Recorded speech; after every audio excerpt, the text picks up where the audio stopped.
Gifting বা দানের দ্বারা অন্যেরা পরিপক্ক হবে এবং তারপরে তারা বাইরে যাবে। আমি দুটো সাবজেক্টকে এক জায়গায় করে নিয়ে এসে এগিয়ে যাই।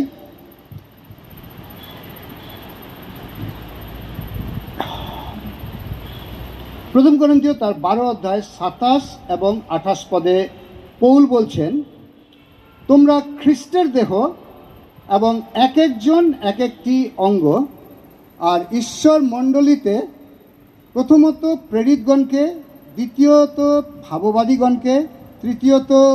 উপদেশকগণকে স্থাপন করিয়াছেন, তৎপরে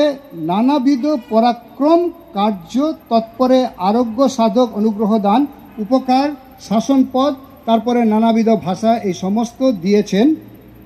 যেন তিনি